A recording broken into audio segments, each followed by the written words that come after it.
ഇനി 2019 ഈ contract labour സിസ്റ്റത്തിൽ തന്നെ ഉണ്ടായ സുപ്രീം കോടതിയുടെ മറ്റ് ഒരു പ്രധാനപ്പെട്ട വിധി Bharat heavy electricals versus Mahendra Jagmola എന്ന് പറയുന്ന ആളുടെ കേസിലാണ്. അപ്പൊ ഇതിൽ സുപ്രീം കോടതി പറഞ്ഞു, ഒരു കോൺട്രാക്റ്റിലൂടെ വെച്ചിരിക്കുന്ന ആളുടെ യഥാർത്ഥ എംപ്ലോയർ ആരാണ് എന്നുള്ളതിന് ചില ടെസ്റ്റുകൾ പറഞ്ഞു. 5-6 ടെസ്റ്റുകൾ പറഞ്ഞിട്ടുണ്ട്. 4 പ്രധാനപ്പെട്ട ടെസ്റ്റുകളാണ് സുപ്രീം കോടതി പറഞ്ഞത്. ഒന്ന്, ഹൂ അപ്പോയിന്റ്സ് ദിസ് പേഴ്സൺ. നിങ്ങൾ കോൺട്രാക്ടർക്ക് കൊടുത്തിട്ടുണ്ട്, നിങ്ങൾ അപ്പോയിന്റ് ചെയ്തിട്ട് കോൺട്രാക്ടറെ ഏൽപ്പിക്കും. സംഗതി കുഴപ്പമാണോ? അപ്പൊ ആദ്യത്തെ ക്രൈറ്റീരിയ, ആരാണ് ഇയാളെ അപ്പോയിന്റ് ചെയ്യുന്നത്? യെസ്, അത് കോൺട്രാക്ടറാണ്. Okay. 2, who pays the wages. ഇയാൾക്ക് ശമ്പളം കൊടുക്കുന്ന ആരാണ്? അവിടെ കോൺട്രാക്ടറൊക്കെ ഉണ്ട്, പക്ഷെ ശമ്പളം നമ്മൾ നേരിട്ടാണ് കൊടുക്കുന്നത്. കുഴപ്പമാണോ? 3, who has got the supervision and control എന്ന് പറഞ്ഞു കഴിഞ്ഞാൽ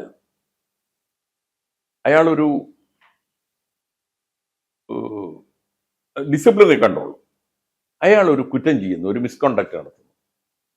നിങ്ങൾ നേരിട്ട് മെമ്മോ കൊടുക്കുമോ, അല്ലെങ്കിൽ കോൺട്രാക്ടർക്ക് ഇൻറ്റിമേഷൻ കൊടുത്തിട്ട് കോൺട്രാക്ടറോട് മെമ്മോ കൊടുക്കാൻ പറയുമോ?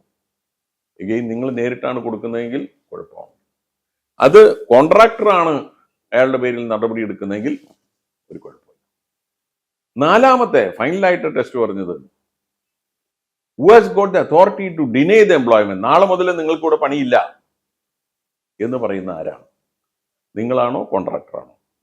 ഇപ്പൊ സുപ്രീം കോടതി പറഞ്ഞു, ഈ 4 കാര്യങ്ങൾ നിങ്ങളാണ് ചെയ്യുന്നതെങ്കിൽ, നിങ്ങൾ റിക്രൂട്ട് ചെയ്യുന്നു, നിങ്ങൾ ശമ്പളം കൊടുക്കുന്നു, നിങ്ങൾ നേരിട്ട് ആക്ഷൻ എടുക്കുന്നു, നാളെ മുതൽ ജോലിയില്ല എന്ന് പറയുന്നത് നിങ്ങളാണെങ്കിൽ ആ തൊഴിലാളിയുടെ employer നിങ്ങളായിരിക്കും.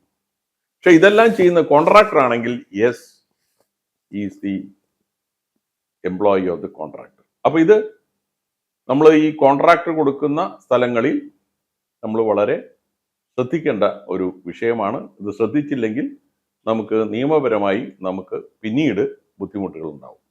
Great Leap, encouraging employment values.